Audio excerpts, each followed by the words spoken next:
आप देख रहे हैं खबर तो समझिए और आपके साथ मैं हूं विवेक। आज 3 नेताओं की मुलाकात हुई। सबसे पहले नीतीश कुमार ममता बनर्जी से मिले, उसके बाद अखिलेश का नंबर आया। लेकिन दोनों ही जगहों पर नीतीश कुमार ये कहते नजर आए कि हमें कुछ नहीं चाहिए, हम मिलाने चले हैं।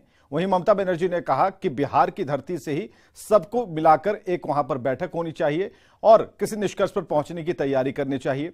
दूसरी तरफ अखिलेश ने अपनी बात कही और उन्होंने कहा कि बीजेपी को हटाने के लिए हम सब एक साथ आने को तैयार है। तो दिन भर की गतिविधियों को मिलाकर एक छोटी सी रिपोर्ट आपको दिखा रहे हैं और उसके बाद इसे समझाने की कोशिश करेंगे। विपक्षी एकता को मजबूत करने के लिए बिहार के मुख्यमंत्री नीतीश कुमार 2 राज्यों के बड़े नेताओं से मिले। सबसे पहले नीतीश की मुलाकात ममता बनर्जी से हुई तो दूसरी मुलाकात यूपी के पूर्व सीएम और सपा अध्यक्ष अखिलेश यादव से हुई। नीतीश कुमार पटना से 12:30 बजे कोलकाता के लिए रवाना हुए। दोपहर 1:22 पर वे कोलकाता पहुंचे, जहां 2 बजे उनकी मुलाकात पश्चिम बंगाल की सीएम ममता बनर्जी से हुई।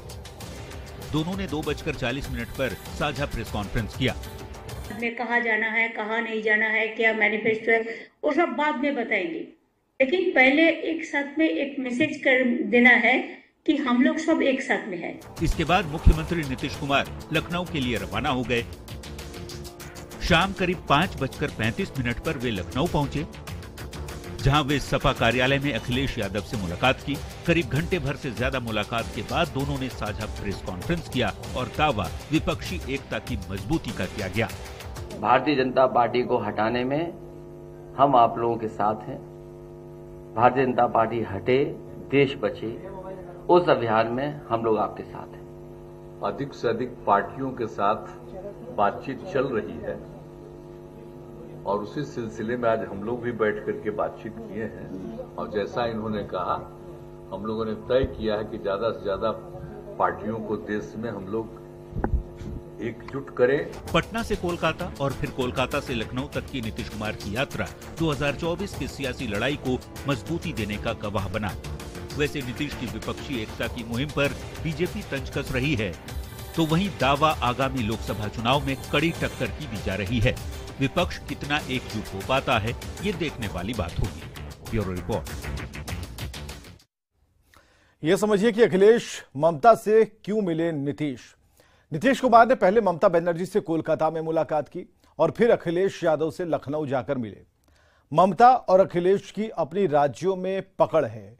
समाजवादी पार्टी की यूपी में सरकार बनती रही है और उत्तर प्रदेश में लोकसभा की 80 जबकि पश्चिम बंगाल में 42 सीटें हैं। नीतीश कुमार 2024 के लिए विपक्ष को एकजुट करने में लगे हैं, लेकिन अखिलेश अब तक कांग्रेस से दूरी बनाए हुए हैं। सपा के बगैर यूपी में विपक्षी एकता का कोई मतलब नहीं। ममता बनर्जी भी कांग्रेस से दूरी बनाई है। समाजवादी पार्टी टीएमसी को राजी करने पर मंथन चल रहा है और विपक्षी एकता के लिए एक बड़ा मोर्चा बनाने की कोशिश हो रही है।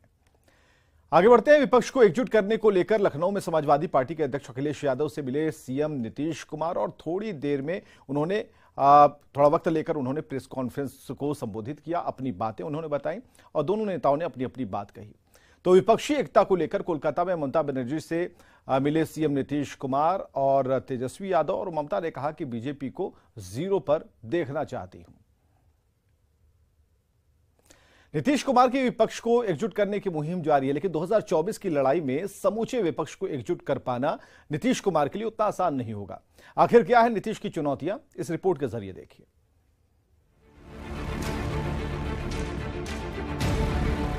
विपक्षी एकता की बात पिछले कई महीनों से चल रही है, लेकिन अब बात आगे बढ़कर विपक्षी एकता की शुरुआत भी हो चुकी है। मुलाकातों का दौर चल रहा है। सीएम नीतीश कुमार को विपक्षी दलों को एकजुट करने की जिम्मेदारी मिली है। नीतीश ने विपक्षी एकता को बढ़ावा देने की औपचारिक शुरुआत इसी महीने की 12 तारीख से की थी, जब नीतीश ने 12 अप्रैल को दिल्ली में कांग्रेस नेता राहुल गांधी से मिले। 12 अप्रैल को ही कांग्रेस अध्यक्ष मल्लिकार्जुन खड़गे से भी नीतीश मिले। 12 अप्रैल को दिल्ली के मुख्यमंत्री अरविंद केजरीवाल से मुलाकात की। 13 अप्रैल को सीपीआई महासचिव सीताराम येचुरी से मिले। 13 अप्रैल को सीपीआई नेता डी राजा से नीतीश मिले, जबकि 24 अप्रैल को कोलकाता में पहले सीएम ममता बनर्जी से मुलाकात की, फिर 24 अप्रैल को ही लखनऊ में समाजवादी पार्टी के अध्यक्ष अखिलेश यादव से भी मुलाकात हुई। हालांकि विपक्षी दलों को एकजुट करना इतना आसान भी नहीं, क्योंकि नीतीश के सामने चुनौतियों का पहाड़ खड़ा है। दरअसल विपक्षी दलों में ज्यादातर क्षेत्रीय क्षत्रप ही हैं। ऐसे नेताओं की राजनीतिक महत्वाकांक्षाएं हैं। क्षेत्रीय दल क्षेत्रीय ग्राउंड नहीं छोड़ सकते। अपने क्षेत्र से बाहर उनका कोई जनाधार नहीं होता। विपक्षी दलों में काफी अंतर्विरोध है। केसीआर कांग्रेस को कबूल नहीं कर सकते। कांग्रेस को तृणमूल बीआरएस आप का साथ नहीं मिल सकता। उसी तरह नवीन पटनायक भी कांग्रेस के साथ नहीं जा सकते। केसीआर पश्चिम बंगाल में चुनाव नहीं जितवा सकते। ममता बनर्जी का तेलंगाना में कोई जनाधार नहीं है। समाजवादी पार्टी के मुखिया अखिलेश यादव का यूपी से बाहर जनाधार नहीं है और इन नेताओं का कांग्रेस से तालमेल संभव नहीं लगता। जाहिर तौर पर नीतीश कुमार के लिए 2024 की लड़ाई के लिए विपक्ष को एकजुट करना उतना आसान नहीं नजर आ रहा। Bureau report, news 18। समझिए कि नीतीश के लिए चुनौतियां कितनी बड़ी हैं। नीतीश कुमार के लिए विपक्षी एकता एक बड़ी चुनौती है और जितने रीजनल पार्टियां हैं अपने अपने क्षेत्र तक ही सीमित हैं। कांग्रेस के साथ दूसरे दलों के संबंध बेहतर नहीं है। ममता बनर्जी, अखिलेश यादव, केसीआर, केजरीवाल जैसे नेताओं को साधना भी एक बड़ी चुनौती है। ज्यादातर नेताओं की अपनी अपनी महत्वाकांक्षाएं और समझने वाली बात यह है कि केसीआर के रिश्ते कांग्रेस से बेहतर नहीं है। कांग्रेस को तृणमूल बीआरएस आपका साथ नहीं मिल सकता। नवीन पटनायक भी कांग्रेस के साथ नहीं जा सकते। ममता बनर्जी का तेलंगाना में कोई जनाधार नहीं है और समाजवादी पार्टी के अखिलेश यादव का यूपी से बाहर कोई जनाधार नहीं है। ऐसे में नीतीश के लिए नेताओं से बेहतर संबंध बनाने की एक बड़ी जिम्मेदारी उनके कंधे पर है। आगे बढ़ते हैं। नीतीश कुमार ने जब पश्चिम बंगाल के मुख्यमंत्री से मुलाकात के बाद प्रेस कॉन्फ्रेंस वो कर रहे थे तो ममता बनर्जी की एक तरफ एक बात काफी अहम सुनने को मिली और वो ये कि जेपी की धरती बिहार से ही विपक्षी एकता की बैठक यहां से शुरू होनी चाहिए। तो क्या ये मान लिया जाए कि ममता बनर्जी ने नीतीश को जेपी की भूमिका में आने का संकेत दिया है?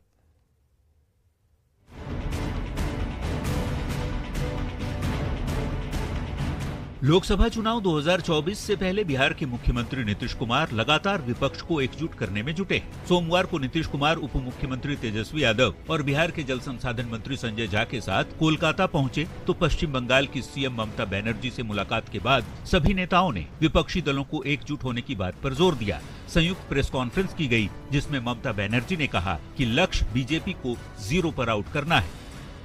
हम तो पहले से आप लोगों को कह चुका कि हमारा इसमें कोई ऐतराज नहीं है। हम चाहते हैं बीजेपी 0 बन जाए। फिर थोड़ी ही देर में ममता बनर्जी ने कहा कि जेपी की धरती बिहार से ही विपक्ष को एक साथ आने की शुरुआत करनी चाहिए। नीतीश जी देखिए, जयप्रकाश जी का जब मूवमेंट हुआ था बिहार से हुआ था। अगर हम बिहार में और पार्टी मिलके मीटिंग करें, एक पहले घड़वा मीटिंग, उसका बाद में तैयार करे, बाद में कहाँ जाना है कहाँ नहीं जाना है, क्या मैनिफेस्टो है, वो सब बाद में बताएंगे। ममता बनर्जी ने कहा कि हम सब एक हैं और सभी पार्टियां बीजेपी को हराने के लिए एक साथ लड़ेंगी। लेकिन ममता ने जेपी वाले बिहार के जिस बयान का जिक्र किया उससे एक बात सामने आती है, वो ये कि क्या ममता बनर्जी ने नीतीश को जेपी की भूमिका में आने को कह दिया है। हालांकि कोलकाता से जब नीतीश कुमार लखनऊ पहुंचकर समाजवादी पार्टी के मुखिया अखिलेश यादव के साथ प्रेस कॉन्फ्रेंस की तो मीडिया के सवालों पर नीतीश ने कहा कि वे जेपी के अनुयायी हैं, विपक्षी एकता को मजबूती देना ही एकमात्र मकसद है। अरे नहीं भाई, अरे तो हम लोग तो उनके शिष्य हैं न जी। हम लोग तो आंदोलन उन्हीं के नेतृत्व में न रहे हैं। वैसे बात चाहे विपक्षी एकता की कही जाती हो, चाहे बीजेपी के खिलाफ विपक्ष को मजबूती से एकजुट करने की मुहिम के दावे किए जाते हो, लेकिन लोकनायक जयप्रकाश नारायण का जिक्र कर क्या ये बताने की कोशिश की जा रही है कि नीतीश कुमार जेपी की तरह बिना किसी पद की लालसा के विपक्ष को एकजुट करेंगे। Bureau report, news 18। तो ममता बनर्जी के जेपी का नाम लेने के मायने को समझिए। पश्चिम बंगाल की सीएम ममता बनर्जी ने बड़ा बयान दिया। प्रेस कॉन्फ्रेंस में बिहार को जेपी की धरती बताया और इंदिरा गांधी के खिलाफ आंदोलन की शुरुआत हम आपको बताएं कि बिहार से ही हुई थी और लोकनायक जयप्रकाश नारायण आंदोलन के अगुवा थे। बिहार से आंदोलन की चिंगारी देश भर में भड़की थी। लेकिन समझने वाली बात यह है कि क्या ममता बनर्जी नीतीश में जेपी को देख रही हैं और क्या देश में सचमुच आंदोलन करने की स्थिति है? क्या आज देश के हालात 1977 की तरह हैं? जेपी ने पद की इच्छा किए बगैर विपक्ष को गोलबंद किया था और ऐसे में नीतीश भी यही कह रहे हैं कि उन्हें पीएम नहीं बनना, केवल विरोधियों को एकजुट करना है। मुख्यमंत्री नीतीश कुमार लगातार विपक्षी एकता को बढ़ाने की बात कह रहे हैं और तमाम विपक्ष के नेताओं से नीतीश की मुलाकात हो रही है। तो इस बीच बीजेपी ने नीतीश की मुहिम को लेकर तंज कसा। सुनिए नीतीश के खिलाफ नेताओं का वार पलटवार।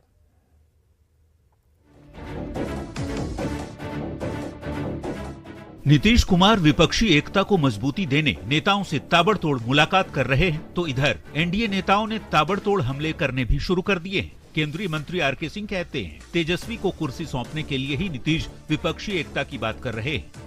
15 दिन, 1 महीना या मैक्सिमम 2-3 महीने में ये तेजस्वी को कुर्सी दे करके कहेंगे कि हम राष्ट्रीय स्तर पर हम फोकस करेंगे।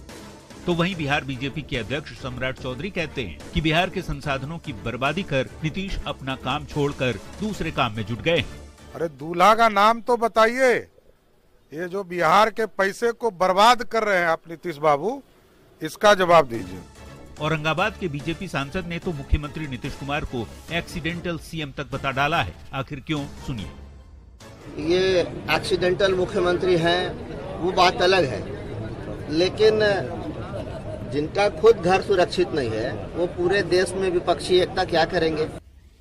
केंद्रीय गृह राज्य मंत्री नित्यानंद राय ने नीतीश के मिशन 2024 को बेकार बताया, तो केंद्रीय मंत्री पशुपति पारस ने भी कह दिया कि 24 में पीएम के लिए कोई वैकेंसी नहीं है। राज्य सरकार के बजट का 71% राशि 72% राशि भारत सरकार की होती है। इसी से बिहार का विकास हो रहा है। बिहार सरकार के पास कुछ नहीं, उनकी व्यवस्था चौपट है। जितना भी क्षेत्रीय दल है, सभी दल के तकरीबन सभी दल में उम्मीदवार लोग हैं, और जबकि सही बात यह है कि प्रधानमंत्री पद का वैकेंसी नहीं है। एनडीए नेताओं के लगातार बयान दिए जाने पर जेडीयू ने नीतीश का बचाव करते हुए कहा कि विपक्षी एकता देश की जरूरत है। लिहाजा नीतीश कुमार जी जिस तरह के गठबंधन की कल्पना करते हैं, इसको साकार करने के लिए वो निकले हैं। जाहिर तौर पर नीतीश कुमार के मिशन 2024 पर एक सुर में एनडीए के नेता हमलावर हैं, तो वहीं 24 की लड़ाई को विपक्ष मजबूती से लड़ने का दावा भी कर रहा है। Bureau report, news 18। Nitish Kumar की मुहिम पर विपक्ष के कटाक्ष को समझिएगा। नीतीश कुमार 2024 के लिए विपक्ष को गोलबंद कर रहे हैं और बीजेपी के खिलाफ मोर्चा बनाने का दावा कर रहे हैं। विपक्षी नेताओं से आए दिन मुलाकात कर रहे हैं और लोकसभा चुनाव में बेहतर विकल्प की कोशिश भी कर रहे हैं। विपक्ष के बड़े नेताओं से संपर्क साध रहे हैं और समझने वाली बात यह है कि बीजेपी नीतीश के दौरे पर सवाल खड़े कर रहा है। बिहार में काम छोड़कर बाहर दौरा करने पर आरोप लगा रहा है। सरकारी फंड के दुरुपयोग का आरोप लगाया जा रहा है और बीजेपी कह रही है कि 24 में पीएम की कोई वैकेंसी नहीं है। नीतीश दिवा स्वप्न देख रहे हैं और ऐसे आरोप लगाए जा रहे हैं। बड़ी खबर यह है कि आनंद मोहन, बाहुबली नेता और पूर्व सांसद आनंद मोहन की रिहाई का रास्ता साफ हो गया है। विधि विभाग ने नोटिफिकेशन जारी किया है और पूर्व सांसद आनंद मोहन के बेटे की सगाई के दिन सरकार ने यह तोहफा दिया। सोमवार को ही आनंद मोहन के बेटे की सगाई हुई है और अभी 15 दिन के पैरोल पर वो बाहर हैं आनंद मोहन, लेकिन सरकारी नोटिफिकेशन के जारी होने के बाद कागजी प्रक्रिया के बाद स्थायी तौर पर आनंद मोहन जेल से बाहर आ जाएंगे। आनंद मोहन 1994 में गोपालगंज के तत्कालीन जिलाधिकारी जी कृष्णैया हत्याकांड में आजीवन कारावास की सजा काट रहे हैं।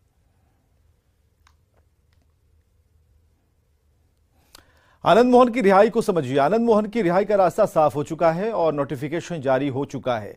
बेटे की सगाई के दिन उन्हें तोहफा मिला। पूर्व सांसद की रिहाई को लेकर नियमावली में बदलाव किए गए। बिहार सरकार ने जेल नियमावली में बदलाव किया। सरकारी सेवक की हत्या अपवाद की श्रेणी में नहीं गिनी जाएगी और संशोधन के बाद आनंद मोहन के परिहार की प्रक्रिया काफी आसान हो गई। सरकारी अफसर की हत्या के मामले में ही उन्हें सजा हुई थी और तत्कालीन डीएम थे जी कृष्णैया, उनकी हत्या की सजा वो काट रहे हैं। आनंद मोहन सरकार के इस प्रावधान की वजह से उन्हें उनकी रिहाई हो पाई है और नए संशोधन में इस कैटेगरी को समाप्त कर दिया गया।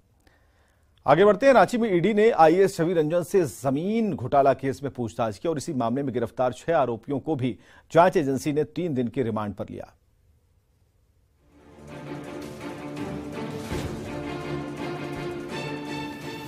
सुबह 11:30 बजे जैसे ही आईएएस छवि रंजन हिनू के ईडी दफ्तर पहुंचे, मीडिया के कैमरों ने उनकी गाड़ी को घेर लिया, लेकिन प्रेस के सवालों का जवाब देने के लिए छवि रंजन गाड़ी से नीचे नहीं उतरी। जैसे ही ईडी की हरी झंडी मिली, आईएएस की गाड़ी जांच एजेंसी के दफ्तर में चली गई, जहां उनका सामना ईडी के तीखे सवालों से हुआ। रांची के डीसी रहे आईएएस छवि रंजन जमीन घोटाला केस में इन दिनों ईडी के रडार पर हैं। पिछले 13 अप्रैल को केंद्रीय जांच एजेंसी ने फर्जी डीड केस में 22 लोकेशन पर रेड मारी थी और 7 आरोपियों को पकड़ा था। इन सबसे पूछताछ के दौरान मिले तथ्यों के क्रॉस वेरिफिकेशन के लिए आईएएस छवि रंजन को ईडी ने तलब किया था, लेकिन तीसरे समन में वो जांच एजेंसी के सामने हाजिर हो गए। जिस समय आईएएस छवि रंजन जमीन घोटाले में सवालों का जवाब देने के लिए ईडी दफ्तर पहुंचे, उसके कुछ देर बाद रांची के स्पेशल कोर्ट ने इसी मामले में 7 में से 6 आरोपियों को 3 दिन की रिमांड पर ईडी के हवाले कर दिया। इनमें बड़गाई के सर्किल ऑफिसर भानु प्रताप के अलावा रिम्स के टेक्नीशियन अफसर अली, जमीन कारोबारी प्रदीप बागची, इम्तियाज खान, तलहा खान और मोहम्मद सद्दाम के नाम शामिल हैं। जबकि कोर्ट के आदेश पर फैयाज खान नाम के आरोपी को बिरसा मुंडा सेंट्रल जेल भेज दिया गया। इन सभी 7 आरोपियों को 5 दिन की रिमांड पूरी होने पर ईडी की कोर्ट में पेश किया गया था। जांच एजेंसी की दलील सुनने के बाद अदालत ने यह फरमान जारी किया। 13 अप्रैल को ईडी ने रांची, जमशेदपुर और सिमडेगा समेत 22 ठिकानों पर छापेमारी की थी। इनमें आईएएस छवि रंजन के रांची आवास और जमशेदपुर के फ्लैट पर छापेमारी की गई थी, जिनमें जमीन से जुड़े कई कागजात मिले थे। इसी मामले की जांच के दौरान केंद्रीय जांच एजेंसी के हाथ कई दस्तावेज लगे हैं। सूत्रों के मुताबिक पता चला है कि कोलकाता में बने फर्जी डीड के जरिए कीमती जमीन की खरीद बिक्री हुआ करती थी। इस घोटाले को अंजाम देने वाले गिरोह में बड़े बड़े अफसरों के साथ कई जमीन कारोबारी शामिल रहे हैं और इस गिरोह ने अब तक करोड़ों रुपए की जमीन का वारा न्यारा किया है। ईडी की जांच में सबकी असलियत सामने आ रही है। रांची से ओम प्रकाश के साथ गौरव झा की रिपोर्ट। तो आईएएस अधिकारी पर ईडी के जाल को समझिए। दरअसल ईडी के तीखे सवालों से आईएएस छवि रंजन का सामना हुआ। ईडी के 3 दिन की रिमांड पर 6 आरोपी हैं और फर्जी डीड से जमीन की खरीद फरोख्त का आरोप है और 13 अप्रैल को 22 ठिकानों पर छापेमारी की गई थी। ईडी के रडार पर आईएएस से लेकर सीआई और कारोबारी भी शामिल हैं। समझने वाली बात यह है कि इस घोटाले में बड़े अफसर शामिल हैं, कई जमीन कारोबारी शामिल हैं और गिरोह ने अब तक करोड़ों की जमीन का वारा न्यारा किया है। ईडी की जांच में सबकी असलियत सामने आ रही है और ईडी की टीम ने आईएएस छवि रंजन से 9 घंटे तक पूछताछ की है। आगे देखते हैं इस वक्त की headlines. Headlines presented by Elegant Steel, India's #1